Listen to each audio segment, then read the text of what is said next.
नमस्कार दोस्तों, एक बार फिर आपका स्वागत है आपके अपने चैनल पॉजिटिव बातें में। और आज एक बार फिर हम एक नई कहानी के साथ उपस्थित हैं। एक बार की बात है, बादशाह अकबर का दरबार लगा हुआ था कि तभी एक सिपाही बादशाह अकबर के पास आया और उनसे कहने लगा कि महाराज, बाहर ईरान का एक व्यापारी शिकायत लेकर आपके पास आया है। ये सुनकर बादशाह अकबर ने उस ईरानी व्यापारी को अंदर सभा में बुलाया। बादशाह अकबर ने उस व्यापारी से पूछा, क्या बात है, आप यहाँ हमारे पास क्या शिकायत लेकर आए हैं? क्या आपको यहाँ हिंदुस्तान में कोई परेशान कर रहा है? हुजूर, मेरा नाम अल्बोरज है और मैं एक ईरानी व्यापारी हूँ। हुजूर, बात यह है कि जिस वक्त मैं अपने साथ बहुत ही बढ़िया और बेहतरीन ईरानी कारीगरी वाले सामान लेकर हिंदुस्तान आ रहा था, तब मेरे पास एक हिंदुस्तानी व्यापारी आया। उसने अपना नाम जोरावर बताया और मुझसे कहा कि वो हिंदुस्तान जा रहा है। उसके पास खच्चर हैं और कम किराए पर वो मेरा सामान हिंदुस्तान ले चलेगा। कम किराए की वजह से मैं राज़ी हो गया। इसके बाद हम हिंदुस्तान आ पहुँचे। लेकिन जैसे ही हम हिंदुस्तान पहुँचे तो उसने मुझे मेरा सामान देने से मना कर दिया और मुझे डरा धमकाकर वहाँ से भगा दिया। जहाँ पना मैं तो पूरी तरह से बर्बाद हो गया। बादशाह, मेरे पास अब कुछ भी नहीं है जिसे बेचकर मैं ईरान वापस भी जा सकूं। मेरा सारा सामान उसके पास है। उस व्यापारी ने बादशाह अकबर को सारी बात बताई। इसके बाद बादशाह अकबर के आदेश पर सिपाही तुरंत ही गए और जोरावर को लेकर आए। जोरावर जैसे ही सभा में पहुंचा तो बादशाह अकबर ने उससे पूछा, क्या तुम इसे पहचानते हो? जी हाँ हुजूर, मैं इसे पहचानता हूँ। इसका नाम अल्बोरज है और यह ईरान का व्यापारी है। जब मैं यहाँ वापस हिंदुस्तान आ रहा था तब ये मेरे पास आकर विनती करने लगा कि मैं इसे हिंदुस्तान लेकर जाऊं, क्योंकि ये हिंदुस्तान का रास्ता नहीं जानता था। इसकी सहायता के लिए मैं इसे अपने साथ हिंदुस्तान ले आया। लेकिन जैसे ही हम यहाँ पहुँचे तो ये मुझे धमकी देने लगा और मुझ पर झूठा आरोप लगाकर मेरे सामान को अपना बताने लगा और कहने लगा कि मुझे राजा से सज़ा दिलवाएगा। जोरावर ने बादशाह अकबर से कहा। दोनों ही एक दूसरे पर आरोप प्रत्यारोप लगा रहे थे। सब बातें सुनकर बादशाह अकबर ने दोनों को शांत करवाया और उनसे न्याय करने का वादा किया। अब राजा अकबर ने बीरबल को बुलाया और कहा, बीरबल, क्या तुम इन दोनों की समस्या का हल निकाल पाओगे? बादशाह अकबर ने बीरबल से पूछा। जी हाँ जहाँपना, मैं यह कर सकता हूँ। बीरबल ने कहा, हुजूर, सच्चाई का पता लगाने के लिए मुझे 3 दिन का समय दीजिए। बीरबल की ये बात सुनकर बादशाह अकबर ने बीरबल को 3 दिन का समय दे दिया। बीरबल घर पहुंचे और तरकीब लगाने लगे। अगले दिन व्यापारी का भेष बनाकर अपने नौकर के साथ जोरावर के पास पहुंचे।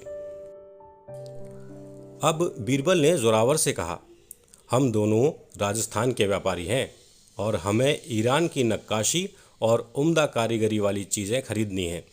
हमने सुना है कि आपके पास ये चीज़ें मिल जाती हैं। जी हाँ, आप बिल्कुल सही जगह पर आए हैं। मेरे पास ईरान की बेहतरीन से बेहतरीन चीज़ें आपको मिल जाएंगी, जोरावर ने उनसे कहा। जोरावर ने अपने नौकर को आदेश दिया कि वो ईरान की कारीगरी वाले कपड़े, कालीन वगैरह लेकर आए। बीरबल और उनका नौकर दोनों बारीकी से ईरान की चीज़ों को ऐसे परखने लगे जैसे कि दोनों बहुत ही पहुँचे हुए व्यापारी हों। सामान देख लेने के बाद बीरबल ने जोरावर से कहा कि सामान तो हमने देख लिया, अब आप इसका सही सही दाम बताइए। जोरावर बोला, जी वैसे तो मैं ये ईरान की चीज़ें बहुत महंगे दामों में बेचता हूँ, लेकिन मैं आपको ये 1000 सोने की मोहरों के बदले दे दूँगा। इसके बाद तुरंत बीरबल ने कहा, अरे नहीं नहीं, मैं तुम्हें इसके लिए केवल 500 सोने की मोहरें दे सकता हूँ। इस पर बीरबल का नौकर तुरंत ही कहने लगा, नहीं जनाब, 500 सोने की मोहर भी इसके लिए बहुत ही ज़्यादा होंगे, क्योंकि मुझे इन सब में बहुत सारी कमियां दिख रही हैं। इसीलिए हम आपको सिर्फ़ और सिर्फ 250 सोने की मोहर ही दे सकते हैं।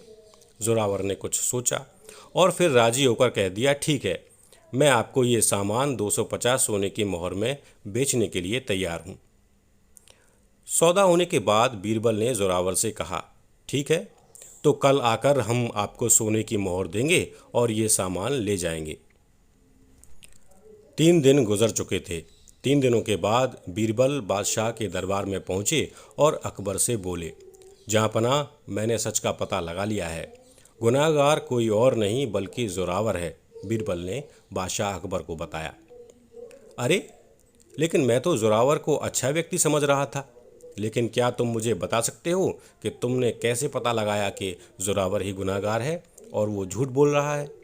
बादशाह अकबर के ऐसा पूछने के बाद बीरबल ने उन्हें सारा किस्सा बताया और बताया कि कैसे वो भेष बदलकर जोरावर के पास गए थे और सौदा किया था।